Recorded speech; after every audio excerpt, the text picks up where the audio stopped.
میرے رسول کریم صلی اللہ تعالیٰ علیہ وآلہ وسلم نے ایک دن صحابہ سے فرمایا تمہیں حیا نہیں آتی؟ حضور کیا ہوا؟ فرمایا وہ والے مکان بناتے ہو جن میں تم رہ نہیں سکتے، وہ والا مال جمع کرتے ہو جو کھا نہیں سکتے، حیا نہیں آتی؟ عرض کی حضور حکم کریں تو معبود فرمانے لگے جوتے کا ایک تسمہ بند کرتا ہوں تو سوچتا ہوں دوسرا بند کرنے سے پہلے موت آ جائے گی، ایک سانس اندر جاتی ہے تو دوسرا آنے سے پہلے میں یاد کرتا ہوں کہ مجھے دنیا سے جانا ہے۔ تمہیں حیا نہیں آتی؟ وہ مکان بناتے ہو جن میں رہ ہی نہیں سکتے، وہ مال جمع کرتے ہو جو کھا۔ حقیقت پسند نہیں بھائی ہم۔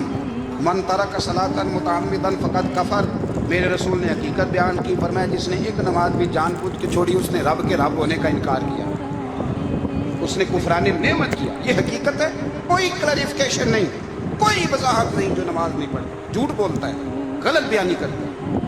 جو شخص رزق حرام کما کے کہتا ہے کہ اس کے بغیر گزارا نہیں چلتا، وہ جھوٹ بولتا ہے، اس لیے کہ رب فرماتا ہے جب تجھے پیدا کیا ہے تو تیرا رزق میرے ذمہ ہے۔ اللہ فرماتا ہے کہ لا یکلف اللہ نفسا الا وسعها، میں کسی پر وہ بوجھ نہیں ڈالتا جو اٹھا نہ سکے۔ نماز فرض کیا اس کا مطلب ہے ہم پڑھنے کے قابل ہیں، اس نے ہمارے ذمہ داریاں لگائی ہیں تو مطلب یہ ہے کہ ہم ذمہ داریاں ادا کرنے کے قابل ہیں، ورنہ وہ کہتا ہے میں وہ بوجھ ڈالتا ہی نہیں جو تجھ سے اٹھایا نہ جائے۔ اگر چاہتے ہو کہ زندگی میں اطمینان ملے تو خدا را حقیقت پسند والی زندگی گزارو۔ یہ فضاؤں میں زندہ رہنا، ہواؤں میں، اللہ بڑا معاف کرنے والا ہے، اللہ بڑا کریم ہے، معاف کر دے گا، تو بھئی یہ بات صحابہ کو بھی پتا تھی، یہ اہل بیت کو بھی خبر تھی، تو وہ تو ایک ایک بات کا لحاظ کرتے تھے۔ یہ غوث اعظم کو بھی پتا تھی، یہ ان کے والد کو بھی پتا تھی، جنہوں نے کسی کا ایک سیب کھا لیا تھا تو 12 سال اس کے گھر میں نوکری کرتے رہے، انہیں نہیں پتا تھا اللہ بڑا کریم ہے، معاف کر دے گا، ایک سیب ہی ہے نا۔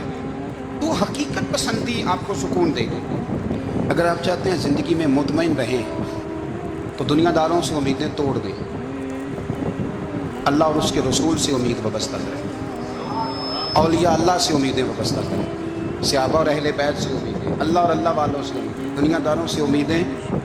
ہماری ساری توقعات دنیا داروں سے وابستہ ہو گئی ہیں، ناراض نہ ہونا۔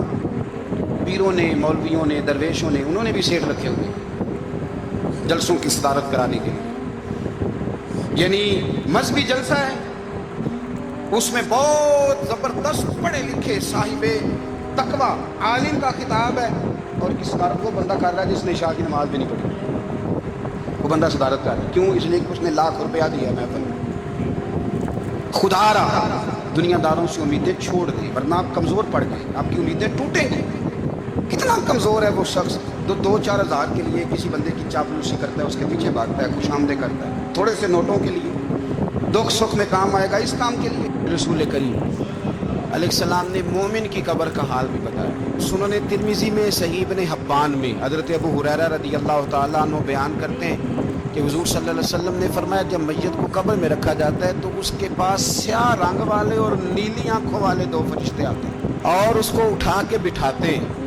باقی حدیثوں میں 3 ہی سوال ہیں، لیکن اس حدیث میں حضور نے فرمایا انہوں نے بس میرے بارے میں پوچھنا ہے، اٹھا کے بس میرے بارے میں صرف یہ پوچھنا ہے، بتا مدینے والے محبوب کے بارے میں دنیا میں کیا کہا کرتا۔ تو اعلیٰ حضرت بریلوی تو کہتے ہیں میں نے تو کہہ دینا ہے سرور کہوں کہ مالک و مولا کہوں تجھے، باغ خلیل کا گل زیبا کہوں تجھے، تیرے تو وصف عید تناہی سے ہیں بری، حیران ہوں میرے شاہ میں کیا کیا کہوں تجھے، لیکن رضا نے ختم سخن اس پہ کر دیا، خالق کا بندہ خلق کا آقا کہوں تجھے۔ نبی پاک علیہ السلام فرماتے ہیں میرے بارے میں پوچھیں گے، میرے بارے میں۔ ویسے بھی ایک سوال لازمی ہوتا ہے نا، یہ والا سوال لازمی ہے، من ربو کا پوچھ کے نا تو جنت جہنم کا فیصلہ نہیں، ماں دینوں کا پوچھ کے جنت جہنم کا فیصلہ۔ ہاں بات اگر ختم ہونی ہے تو مدینے والے کے سوال پہ ختم ہو، اس لیے کھل کے نعتیں پڑھا کرو، راج کے درود پڑھا کرو، یہ بات یاد رکھیں۔ یہ فیصلہ حضور کی ذات پہ ختم ہونا ہے، حضور کا پیار اصل ہے۔ تو حضور فرماتے ہیں میرے بارے میں پوچھا جائے گا، وہ کہے گا کہ ان کے بارے میں کیا پوچھتے ہو، اشہد ان لا الہ الا اللہ واشہد ان محمدن عبدہ ورسولہ۔